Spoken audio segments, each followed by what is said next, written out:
Hi everyone. ഞാൻ doctor Alisha Anil P T. അതിൽ നിന്ന് നിങ്ങൾക്ക് മനസ്സിലായിട്ടുണ്ടാവും ഞാനൊരു ഫിസിയോതെറാപ്പിസ്റ്റ് ആണെന്ന്. റീസെൻ്റായിട്ട് കുറേ ഇഷ്യൂസ് ഫിസിയാട്രിസ്റ്റും അതുപോലെ ഫിസിയോതെറാപ്പിസ്റ്റും തമ്മിലുണ്ടായിട്ട് ഒരു ഹൈക്കോർട്ട് ജഡ്ജ്മെൻ്റ് ഒക്കെ വന്നത് എല്ലാവർക്കും അറിയുണ്ടായിരിക്കും. അതിൽ ഫിസിയോസിന് doctor prefix and P T suffix വെക്കാമെന്നാണ് ഓർഡർ നിലവിൽ വന്നിരിക്കുന്നത്. ഇതിൻ്റെ ഒരു റെസ്പോൺസ് നമ്മൾ എടുക്കുകയാണെങ്കിൽ പബ്ലിക് ഒപ്പീനിയനാണ് എനിക്ക് ഭയങ്കര സ്ട്രൈക്കിംഗ് ആയിട്ട് തോന്നിയത്. ഡോക്ടേഴ്സിനും അലൈഡ് ഹെൽത്ത് സയൻസുള്ള ബാക്കി ആർക്കും അല്ലെങ്കിൽ പാരാമെഡിക്കൽസിനൊക്കെ അതിലൊരു ഇൻട്രസ്റ്റ് തോന്നുന്നില്ലെങ്കിൽ അത് നമുക്ക് ഒരു പ്രൊഫഷണൽ ഈഗോന്നോ അല്ലെങ്കിൽ പ്രൊഫഷണലി ഉള്ള ഒരു ഇഷ്യൂ എന്ന് നമുക്ക് വേണമെങ്കിൽ കണക്കാക്കാം. പക്ഷേ കുറേ കമൻസ് ഞാൻ കണ്ടു പബ്ലിക്കിൽ. എന്തിനാണ് ഈ ഫിസിയോതെറാപ്പിസ്റ്റിന് ഡോക്ടർ പദവി അല്ലെങ്കിൽ ടൈറ്റിൽ കൊടുക്കുന്നത്? അവർ ജസ്റ്റ് മസാജ് തെറപ്പിസ്റ്റ് അല്ലേ? അല്ലെങ്കിൽ എന്താണ് അവർ ഇതിനു വേണ്ടി ചെയ്യുന്നത്? അവർക്ക് ഇങ്ങനെ ഒരു ടൈറ്റിൽ കൊടുക്കാൻ വേണ്ടി? അവർക്ക് ഡയഗ്നോസ് ചെയ്യാൻ അറിയോ? അവർക്ക് ട്രീറ്റ് ചെയ്യാൻ അറിയോ? ഒരു ആൾ റെഫർ ചെയ്ത് വിടുന്ന പേഷ്യൻസിനെ നോക്കാൻ മാത്രമല്ലേ അറിയൂ? ഇങ്ങനെ കുറേ കമൻസ്. ഒരു സ്പാ തുടങ്ങിയാൽ മതിയായിരുന്നു ഒരു ഡോക്ടർ ടൈറ്റിൽ കിട്ടാനായിട്ട്, അവിടെ മസാജ് തെറപ്പിസ്റ്റ് ആയിട്ട് നിന്നാൽ മതിയായിരുന്നു. ഇങ്ങനെ കുറേ കമൻസ് പബ്ലിക്കിൻ്റെ ഭാഗത്തുനിന്ന് കണ്ടു. ഇതെനിക്ക് ഭയങ്കര സ്ട്രൈക്കിംഗ് ആയിട്ട് തോന്നി. ആൻഡ് എനിക്ക് തോന്നുന്നത് അങ്ങനെ അവർക്ക് തോന്നാനുള്ള മെയിൻ റീസൺ എന്ന് പറയുന്നത് എന്താണ് ഫിസിയോതെറപ്പി എന്നും ആരാണ് ഫിസിയോതെറപ്പിസ്റ്റ് എന്നും ഇപ്പോഴും അവർക്ക് അറിയില്ല. ഇപ്പോഴും ആ പണ്ട് കാലത്തെ മസാജ് തെറപ്പി ആണ് ഫിസിയോതെറപ്പി എന്ന് വിചാരിക്കുന്ന ആളുകളാണ് കൂടുതലും. സോ അതിനെ പറ്റിയിട്ട് എന്താണ് ഫിസിയോതെറപ്പി, എന്തിനാണ് നമ്മൾ ഫിസിയോതെറപ്പി ചെയ്യുന്നത്, ആർക്കൊക്കെ ഫിസിയോതെറപ്പി ചെയ്യാം, ആരാണ് ഒരു റിയൽ ഫിസിയോതെറപ്പിസ്റ്റ്, ഇതിനെ പറ്റിയാണ് ഞാൻ ഇന്ന് ഈ വീഡിയോയിൽ സംസാരിക്കാൻ പോകുന്നത്. എന്താണ് ഫിസിയോതെറപ്പി എന്നതിനെ കുറിച്ച് നമുക്ക് ആദ്യം ഡിസ്കസ് ചെയ്യാം. ഫിസിയോതെറപ്പി എന്ന് പറയുന്നത് ശാസ്ത്രീയമായി തെളിയിക്കപ്പെട്ട ഒരു ചികിത്സാ രീതിയാണ്. ഇത് മെയിനായിട്ട് ഫോക്കസ് ചെയ്യുന്നത് ഒരു ആളുടെ അല്ലെങ്കിൽ ഒരു പേഴ്സന്റെ ശരീരത്തിലെ ചലനങ്ങളെയാണ്. സോ മൂവ്മെന്റ് ഇസ് മെഡിസിൻ എന്ന് വേണമെങ്കിൽ നമുക്ക് പറയാം. അത് നമ്മുടെ ഒരു മോട്ടോ ആയിട്ട് എടുക്കാം. ഒരു പേഷ്യന്റിന് എല്ലാ കേസസും അല്ല ഞാൻ പറയുന്നത്. മെഡിസിൻസ് ഇല്ലാതെ 100% എല്ലാത്തിനും എന്നുള്ള രീതിയിലല്ല ഞാൻ പറയുന്നത്. അങ്ങനെ സാധിക്കുന്ന കുറേ കണ്ടീഷൻസ് ഉണ്ട്. സോ ആ കണ്ടീഷൻസിനെ ട്രീറ്റ് ചെയ്യുക എന്നുള്ളതാണ് മെയിൻ ആയിട്ടൊരു ഫിസിയോയുടെ ജോബ് എന്ന് പറയുന്നത്. ആൻഡ് ഫിസിയോതെറപ്പിസ്റ്റ് ആവാൻ വേണ്ടിയിട്ട് ആദ്യത്തെ നമ്മുടെ കോഴ്സ് എന്ന് പറയുന്നത് ബാച്ചിലർ ഓഫ് ഫിസിയോതെറപ്പിയാണ്. ബാച്ചിലർ ഓഫ് ഫിസിയോതെറപ്പി അല്ലെങ്കിൽ BPT എന്ന് പറയുന്നത് മുൻപ് 4.5 വർഷമുള്ള ഒരു കോഴ്സായിരുന്നു. ഇപ്പോൾ NCHPയുടെ ആക്ട് പ്രകാരം അത് 5 വർഷമായിട്ട് ചേഞ്ച് ചെയ്തിട്ടുണ്ട്. അതായത് 4 വർഷം നമ്മുടെ ട്രെയിനിങ്, 4 വർഷം നമ്മുടെ ക്ലാസ്സസ് ആൻഡ് പ്രാക്ടിക്കൽസും ഒരു 1 ഇയർ ഇന്റേൺഷിപ്പ് എന്ന രീതിയിലാണ് ഇനി മുതൽ ഉണ്ടാവുക.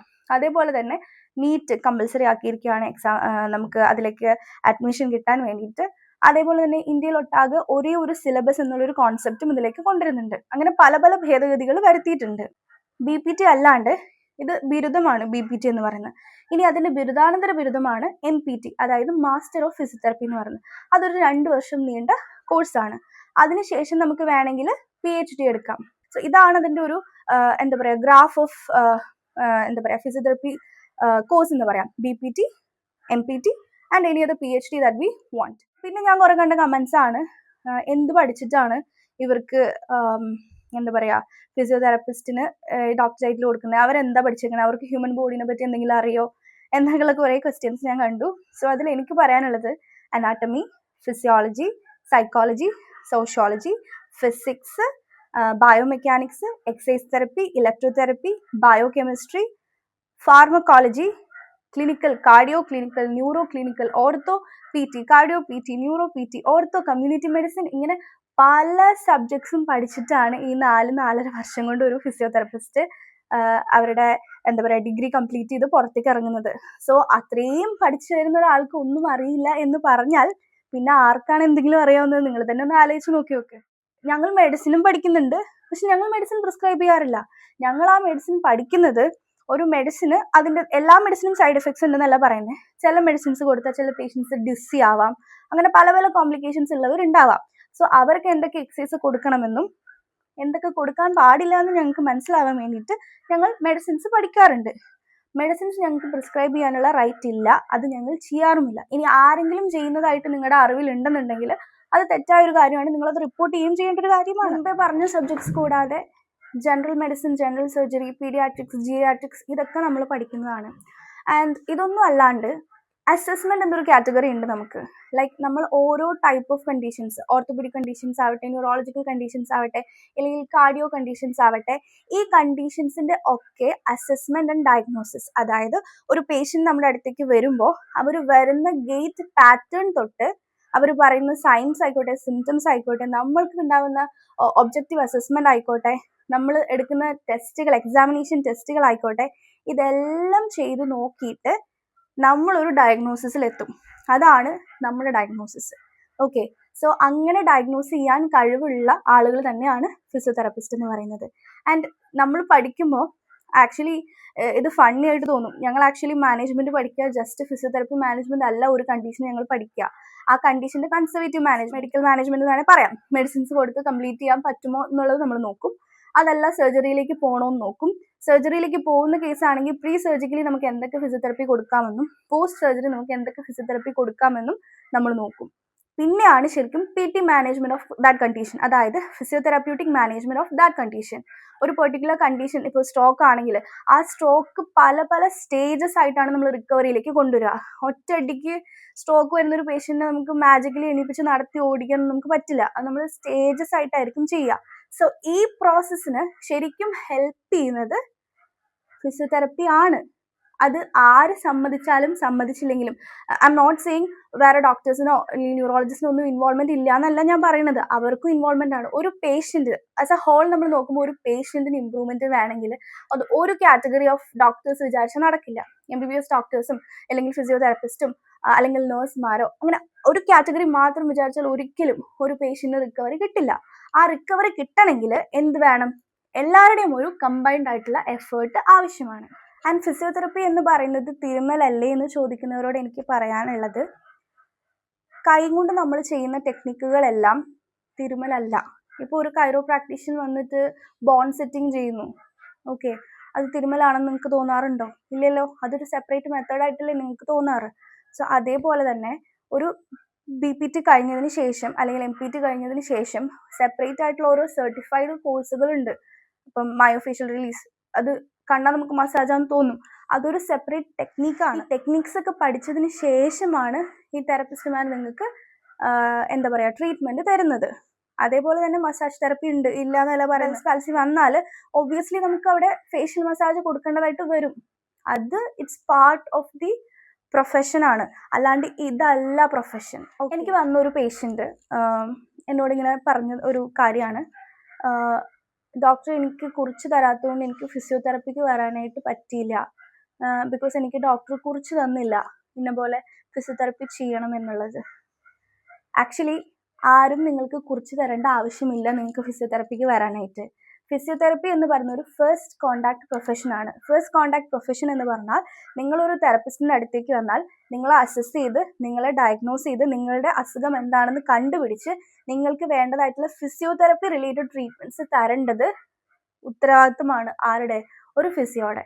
അതിന് ഒരു ജനറൽ പ്രാക്ടീഷൻ്റെയും റെഫറൽ നിങ്ങൾക്ക് ആവശ്യമില്ല. അതാണ് അതിൻ്റെ ഒരു സത്യം. പിന്നെ നിങ്ങളൊരു ഡോക്ടറിൻ്റെ അടുത്ത്, അതിപ്പോൾ ഓർത്തോ ഡോക്ടർ ആവട്ടെ, ന്യൂറോ ഡോക്ടർ ആവട്ടെ, നിങ്ങൾ അവരുടെ അടുത്തേക്ക് പോകുമ്പോൾ നിങ്ങൾക്ക് ഫിസിയോതെറാപ്പി ആവശ്യമാണെന്ന് അവർക്ക് തോന്നിയാൽ ഒബ്വിയസ്ലി അവർ നിങ്ങളെ ഫിസിയോതെറാപ്പിക്ക് റെഫർ ചെയ്യും. അത് നോർമലാണ്. അതേപോലെ ഇപ്പം നിങ്ങൾ ഞങ്ങളുടെ അടുത്ത് വരികയാണെങ്കിലും ഇപ്പം ഞങ്ങൾക്ക് തോന്നുകയാണ് ഓക്കെ ഇത് കുറച്ച് സീരിയസ് ആയിട്ടുള്ള കേസാണ്, അല്ലെങ്കിൽ ഇത് നമുക്ക് ഹാൻഡിൽ ചെയ്യാൻ പറ്റാത്ത കേസാണ്, അല്ലെങ്കിൽ ഇപ്പോൾ നമ്മൾ വരുന്ന ഒരു പേഷ്യന്റ് നമ്മളൊരു എന്താ പറയുക ഒരു മാസ് സസ്പെക്ട് ചെയ്യാണ്, മേ ബി അതൊരു ക്യാൻസറസ് ആണോ നമുക്ക് ഡൗട്ട് വരികയാണ്, ഒരു റെഡ് ഫ്ലാഗ് നമുക്ക് തോന്നുകയാണെങ്കിൽ ഡെഫിനറ്റ്ലി നമ്മൾ എന്ത് ചെയ്യും?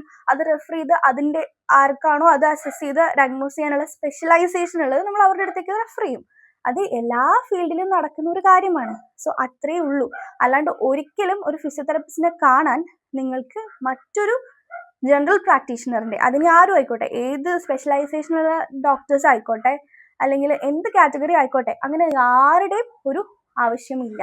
അടുത്ത എല്ലാവർക്കും ഉള്ളൊരു ഡൗട്ടാണ് ആർക്കൊക്കെ ഫിസിയോതെറാപ്പി ചെയ്യാൻ പറ്റും, അല്ലെങ്കിൽ ഒരു ഫിസിയോതെറാപ്പിസ്റ്റ് എന്തൊക്കെ ടൈപ്പ് ഓഫ് പേഷ്യൻസിനെ ആണ് നോക്കുക എന്നുള്ളത്. ഇത് ആക്ച്വലി നമ്മളെ ഓൾമോസ്റ്റ് മിക്ക ടൈപ്സ് ഓഫ് കേസസ് എടുക്കും. മിക്ക ടൈപ്സ് എന്ന് പറയുമ്പം ഇപ്പം ഓർത്തോപീഡിക് കേസസ് ആണെങ്കിൽ ഞാൻ കുറച്ച് എക്സാമ്പിൾ പോലെ പറയാം. ഓർത്തോപീഡിക് കേസസ് ആണ് നമ്മൾ ഫസ്റ്റ് എക്സാമ്പിൾ എടുക്കുന്നതെങ്കിൽ, സോ ഫ്രോസൺ ഷോൾഡർ ആയിക്കോട്ടെ, ഇല്ലെങ്കിൽ ഒരു റിസ്റ്റ് ഫ്രാക്ചർ വന്നു, നിങ്ങൾക്ക് ആ പോസ്റ്റ് ട്രോമാറ്റിക് സ്റ്റിഫ്നെസ് പോലെ കൈ അനക്കാൻ പറ്റാത്ത പോലെ വരികയാണെന്നുണ്ടെങ്കിൽ, അതിൻ്റെതായ പെയിൻ നിങ്ങൾക്ക് ഫീൽ ചെയ്യുകയാണെങ്കിൽ അതിനും ഫിസിയോതെറാപ്പി ആവശ്യമാണ്. അങ്ങനെ ഓർത്തോപീഡിക് കണ്ടീഷൻസ് നിങ്ങൾ പറയുമ്പോൾ നിങ്ങൾ ആലോചിച്ച് നോക്കിക്കോളാം. കൈയുടെ ഫ്രാക്ചർ എന്നുള്ളത് വേറെ കാലിൻ്റെ ഫ്രാക്ചർ ആവാം, അങ്ങനെ എന്തും ആവാം. പിന്നെ മസ്കുലോ സ്കെലറ്റൽ കണ്ടീഷൻസ് എന്ന് പറയുമ്പോൾ ഇതാ കാറ്റഗറിയിൽ വരും. പിന്നെ മസിൽ റിലേറ്റഡ് ആയിട്ടുള്ള പെയിൻ, ഇപ്പം എക്സാമ്പിൾ പറയുകയാണെങ്കിൽ ട്രിഗർ പോയിന്റ് ഫോം ചെയ്തിട്ട് നിങ്ങൾക്ക് പെയിൻ വരികയാണെങ്കിൽ, ഇപ്പോൾ വെറുതെ ഇരിക്കുമ്പോൾ കഴുത്തിന് വേദന വരിക, ഒന്നും ചെയ്തില്ല പക്ഷെ കഴുത്തിന് വേദന വരിക, അല്ലെങ്കിൽ കണ്ടിന്യൂസ് ആയിട്ട് സിസ്റ്റം യൂസ് ചെയ്യുന്ന ആളാണ്, നിങ്ങൾക്ക് കഴുത്തിന് പെയിൻ വരിക, മോസ്റ്റ് പ്രോബബ്ലി ഇതൊക്കെ ട്രിഗർ പോയിന്റ്സ് നമ്മൾ ഇറിറ്റേറ്റ് ചെയ്തിട്ടുണ്ടാവുന്ന പെയിൻ ആവാം. ഓക്കെ, സോ ഇതൊക്കെ ട്രീറ്റ് ചെയ്യാനായിട്ട് ഫിസിയോതെറപ്പിസ്റ്റ് എന്തായാലും ഹെൽപ്പ് ചെയ്യും.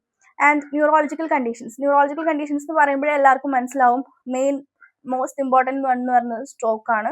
ബട്ട് സ്ട്രോക്ക് മാത്രമല്ല, ബാക്കിയുള്ള ന്യൂറോളജിക്കൽ കണ്ടീഷൻസ്, ഇപ്പോൾ എക്സാമ്പിൾ പറയുകയാണെങ്കിൽ എന്തെങ്കിലും ഒരു മോണോപാരസിസ് വരിക, അല്ലെങ്കിൽ ഒരു സ്പൈനൽ കോഡ് ഇഞ്ചുറി വരിക, അതല്ലെങ്കിൽ എന്തെങ്കിലും നെർവ് റിലേറ്റഡ് കണ്ടീഷൻസ് വരിക, ലൈക്ക് ന്യൂറോപ്പതീസ് എന്തെങ്കിലും വരിക, ഇതൊക്കെ ഒരു ഫിസിയോക്ക് ട്രീറ്റ് ചെയ്യാൻ പറ്റും. ബിക്കോസ് ഇതിലെല്ലാം എന്ത് പറ്റുമെന്ന് വെച്ച് കഴിഞ്ഞാൽ മസിൽ വീക്ക്നെസ് നിങ്ങൾക്ക് എന്തായാലും വന്നിരിക്കും.